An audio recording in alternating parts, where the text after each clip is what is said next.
Sorry I am that the video for you guys is late. I'm not going to go into, too much details and make excuses for this. So I hope that you are able to find, this video helpful, and I hope that it is still relevant to your situation, okay?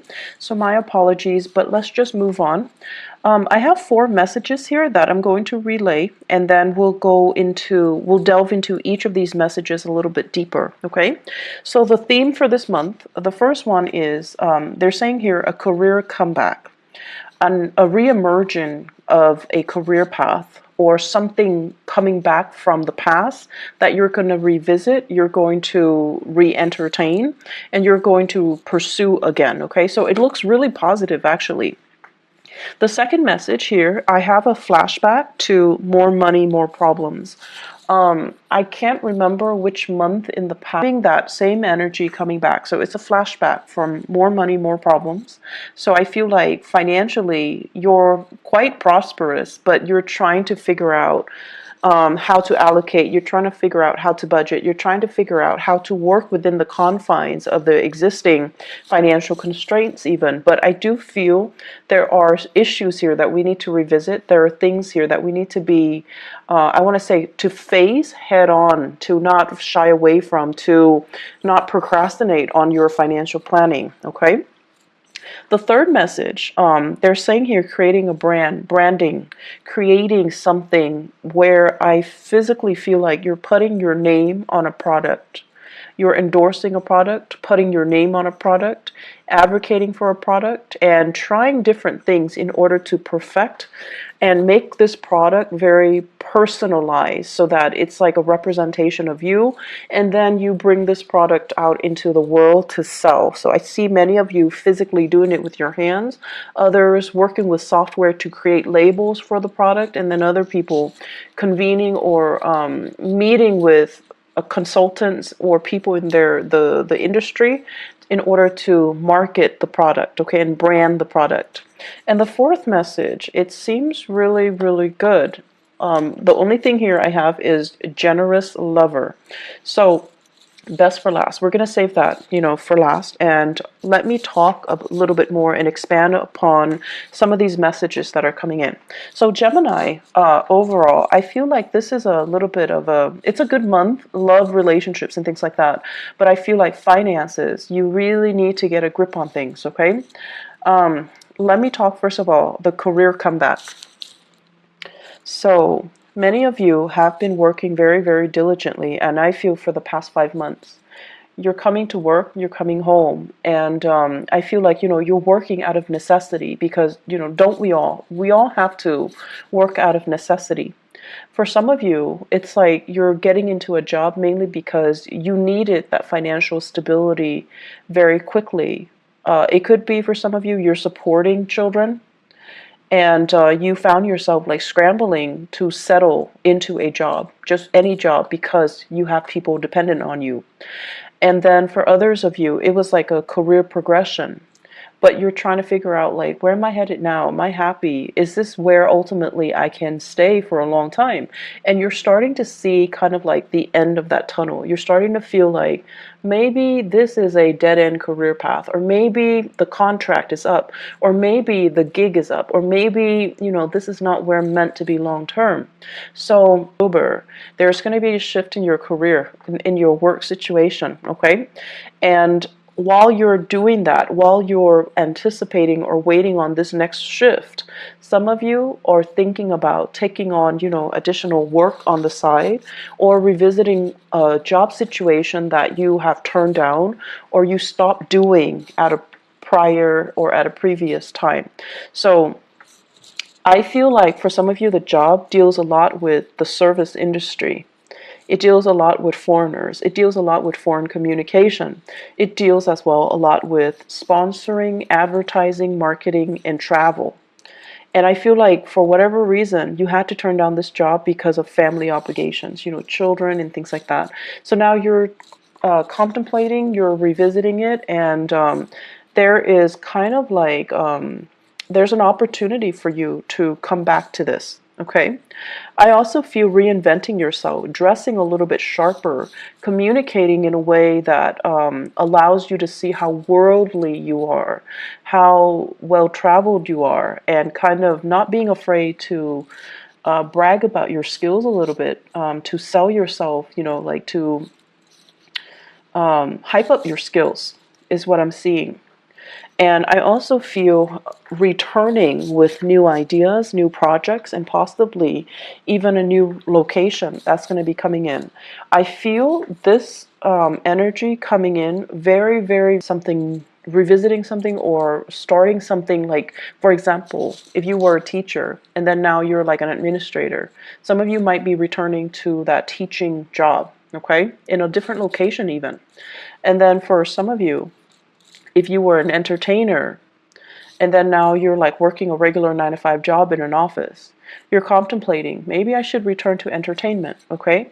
And by entertainment, it can go many ways. I do see as well, like modeling, acting. I also feel as well, some of you who might have like, who were in school and now you're modeling and you're in the entertainment industry. Possibly the reversal of that is going back to school, so you're revisiting some things. I definitely feel school is very possible for many of you as well, okay?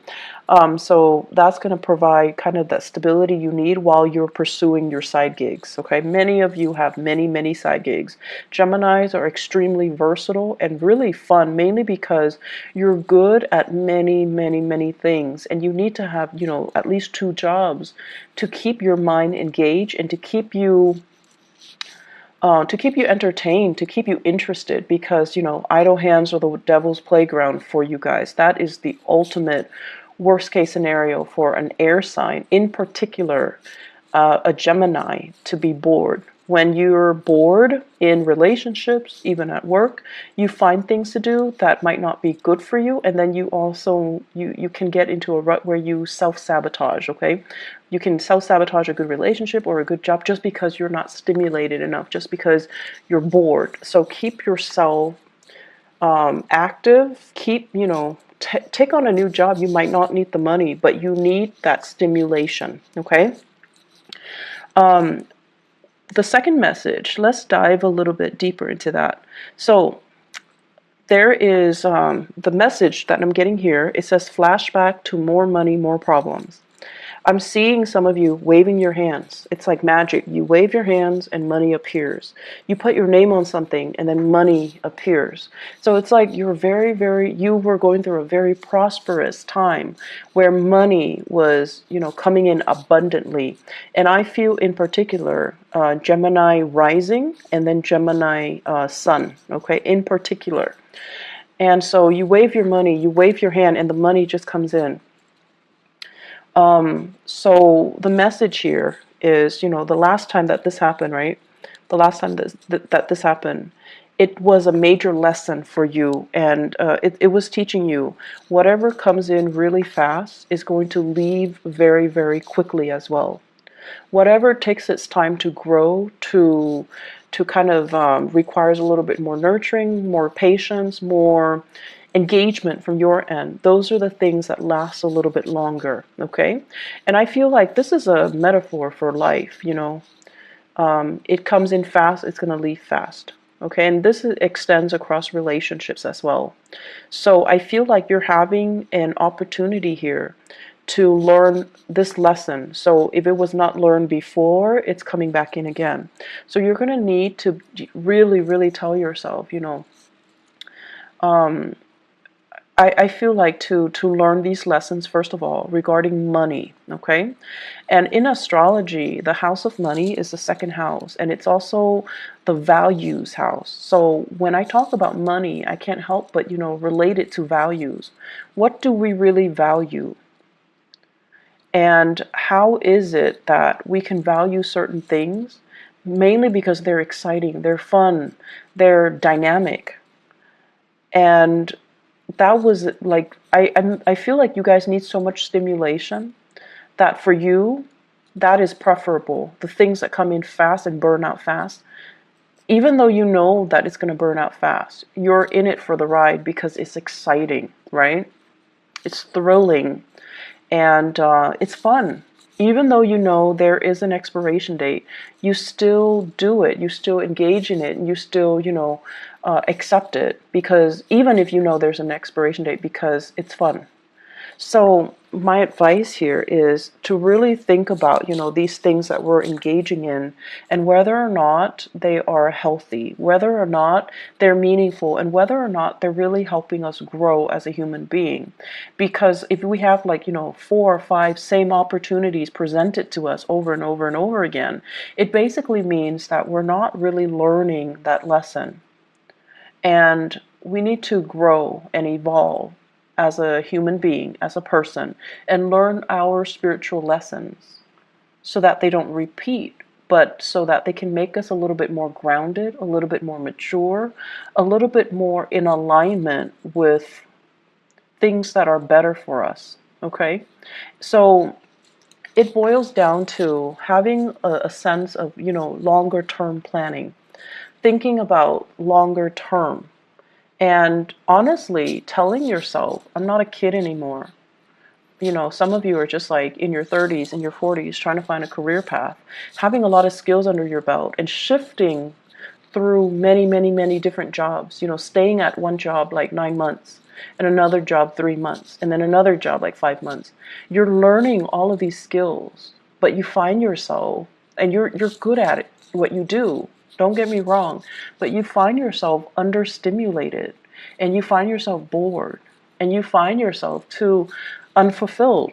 And so the advice is, if you're constantly bouncing from place to place, if you're constantly looking for that rush, if you're constantly looking for that new, fast, and very dynamic entry into your life, you know it's going to burn out fast. So I feel like many of you, it's time to think about a career path. It's time for you to really settle down and, think about, like, where can I be happy 5 years time, and then work towards it. Okay? And I know that many of you, just the concept of, long-term planning, it's boring.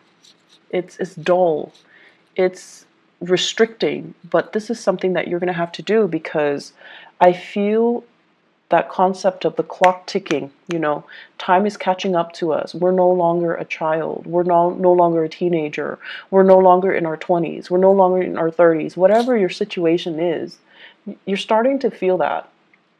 And for air signs in general, every time a Mercury retrograde period comes around, it reminds air signs of their mortality. The clock is ticking, right? We're experiencing another cycle that's forcing us to examine or revisit or re-examine these things that make us feel really uncomfortable, things that make us feel very human, things that make us feel like we're not exempt from these laws of the universe. We're not exempt from having to do a regular boring 9 to 5. We're not exempt from these rules that apply to all the other signs, even though you feel like you might be exempt, but we're not exempt.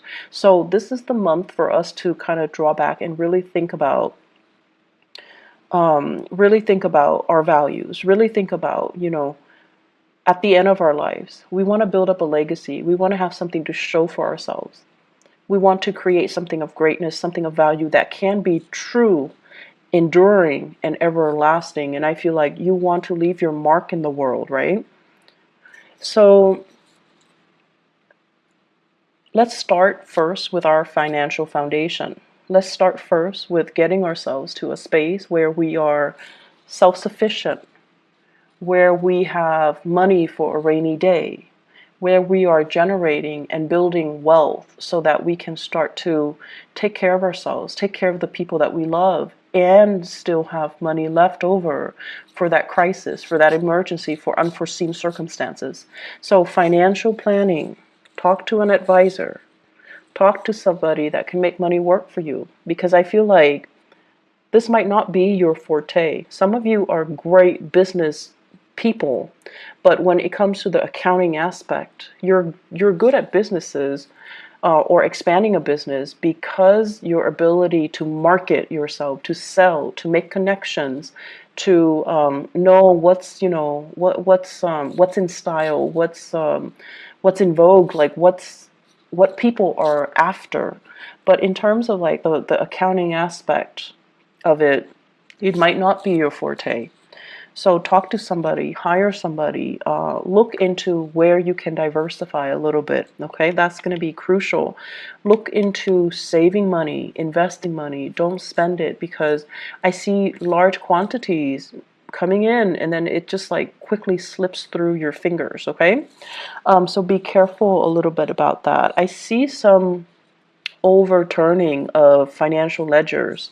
So it's like mistakes or something like that, okay, as well. So you want to be careful. If you are, well, if you're in the United States and you're filing for taxes this month, make sure you have somebody look it over for you, because I see like mistakes, okay? And I'm also seeing if you're filing jointly, be very careful if you're like separated. If you're in like a confusing relationship, if you have dependents and you're filing there, you need to make sure everybody's on the same page. Everyone is filing the way they're supposed to. Because, you know, if you're separated and you're like, okay, I'm going to file separately, and then your spouse that you're separated from but not divorced from might be filing jointly. So make sure everyone's on the same page.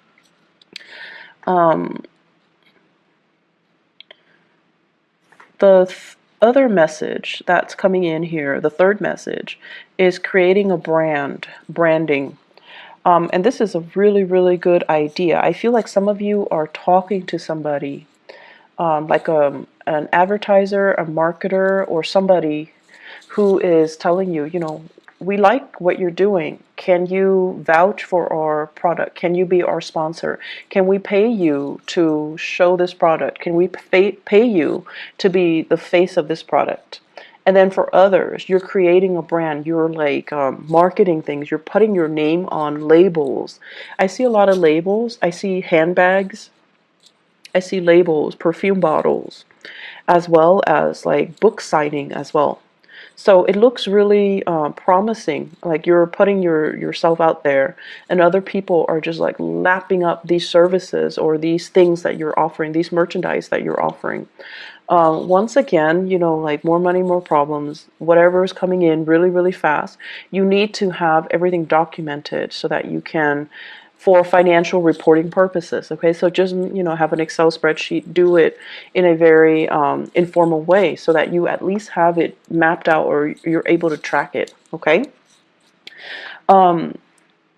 It says here tapping into a niche market. So having a specific demographic group that is very interested in you. So it's like you're trying to expand beyond that. So you're trying to expand from the local to the global. So possibly you're localized, you have a very niche client base, and now you're trying to expand outwards, and it's going to be very, very successful. Once again, do not expand too fast, because I feel like for many of you, it's a one man, one woman operation. And unless you hire on more people, you're not going to be able to scale up in the manner that you're hoping. Okay, so scaling up slowly with the proper manpower is required. So don't expand too fast. Upping your audience, selling things with your name on it. So I feel like brand recognition, you have that lesson learned or learning from the past. So it's going to work out really well this time. Last message, Gemini. So we're saving the best for last here. You've got a generous lover. In your relationship sector, we have here the King of Pentacles. And the King of Pentacles is somebody who is, you know, earth sign, Taurus, Virgo, Capricorn, Sun, Moon, or Rising, or they're heavily seen as this person. This is a really extravagant person, and I feel like, you know, they might not be as financially savvy as well, but they're very generous. They're very generous with their resources, with their time, with their affection. So it's somebody who's very sensual. They like to touch you all the time. They like to, you know, hold your hands, be with you. And they're very sensitive to your needs. They are also really smitten by you. So they're trying their hardest to woo you, to court you, to dump all these gifts and trinkets on you. And so, yes, it's making you happy, but they're doing it at the expense of their financial planning. So I feel like this person is doing all of these things to kind of win you over. And they're not very responsible with their money. Okay, so that's one way I feel where things can be playing out. And I feel like for others of you, this is like a marriage partner who is financially just a little bit irresponsible, frivolous. Okay, frivolous. And I also feel there is a little bit of a falling out between you and this person.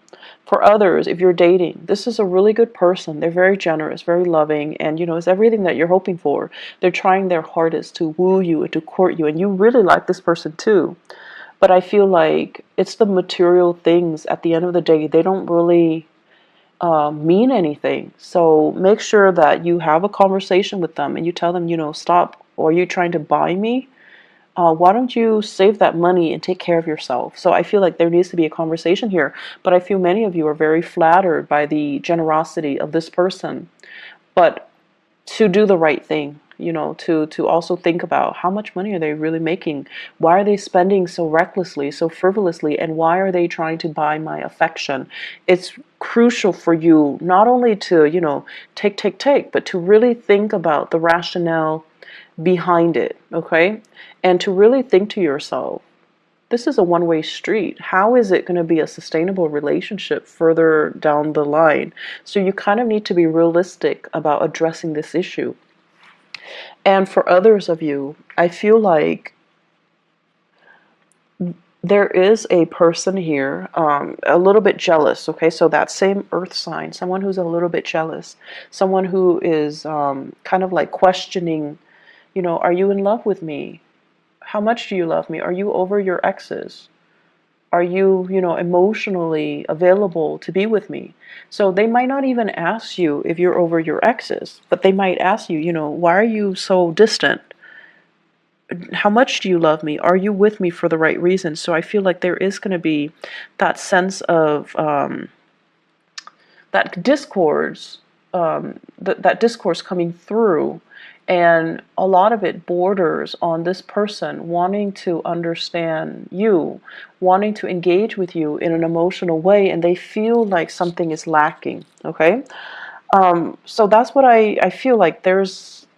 There are important conversations coming in this month between you and your partner. And I feel like the more open the both of you are, and especially the more open you are, the easier it's going to be to resolve things. The easier it's going to be to really understand the relationship, like understanding your partner, understanding your relationship, and understanding yourself. That's really crucial. So repairing relationships, balancing out relationship, that's going to be on the front burner for you guys. There is a last message that is coming in here. In your work situation, I feel like many of you are, it's like whistling while you work. You're meeting really, really like-minded people. Try to socialize a little bit more. Somebody's reaching out to you, wanting you to kind of engage with them a little more in the work environment. And I feel I have a water sign, Pisces, Cancer, Scorpio. Someone's really digging you. They like your company. And it could be like a crush as well. You're very popular in the work environment. People are really receptive towards you. And then I also feel like friends want you to hang out. So whatever their opportunity there is to socialize, to have fun, to, go out and let your hair down, definitely do it. Okay? You're going to be very, very happy for this month. Easy breezy month. The only thing I'm concerned about is, overspending. And, Geminis, this is what I'm feeling here and we're not talking about those of you with, billions of dollars in the bank, okay? We're talking like, the average, everyday type of a Gemini people. I feel in general, you guys are not great with money, like curbing your spending, budgeting, and, saving, things like that. I don't feel that. And I feel what happens is, I do see emotional spending and spending money when you feel like, oh, I've had a really rough day today, so I'm going to reward myself. I'm going to buy a pair of shoes. I'm going to buy some scarves. I'm going to get my nails done, whatever your vice is. Or I'm going to get like this, I'm going to splurge on like a really good steak or, a seafood restaurant, whatever your vice is, whether it's clothes, food, material, like whatever it is, there is a little bit of overspending. And then when you overspend and you're looking at your checking account or your savings account, you're like, oh no. And you become a little bit more worried, right? For an earth sign, their instinct is, okay, I need to freeze all spending. So then they pack their sandwiches for lunch. They stay in on the weekend. They, learn to say no to social engagement. For you guys, on the other hand, it's like you're looking at your bank account and everything, the money is dipping really low, right? You get worried and the emotional spending gets worse. So instead of, behaving like an earth sign where you're like, okay, I'm going to freeze all spending and I'm just going to pack my lunch, eat cereal for breakfast, whatever it is, where you can decrease your spending, I feel like you might up your spending because you're emotionally rattled. You're a little bit nervous. And when you're nervous, you do spend. So be careful about that, okay? Finding strategies for you guys to budget, setting goals for yourself, setting limits for yourself, being a little bit more harsh with yourself rather than self-indulgent, okay? That's going to be very, very crucial for this month. Don't buy impulse items. Sorry, the video cut off. The last thing that I mentioned was don't buy impulse items, and especially don't buy big ticket items. It is a Mercury retrograde period that we are experiencing right now, so there are a lot of instances where there will be buyer's remorse, so you want to be a little bit careful, okay? Be careful with your spending overall. I feel like it's a very exuberant month, lots of social engagement, lots of new things, new ideas, new interaction with people that will really spark you off ideologically, and just, it's an exciting month. It's an exciting time. So that's all I have for you guys. I hope the video is timely. I hope that it is still helpful for you guys. And thank you so much for your patience with me. And thanks for the inquiry, regarding whether or not I'm okay too. I got a lot of that from you guys, from Gemini viewers and the subscribers.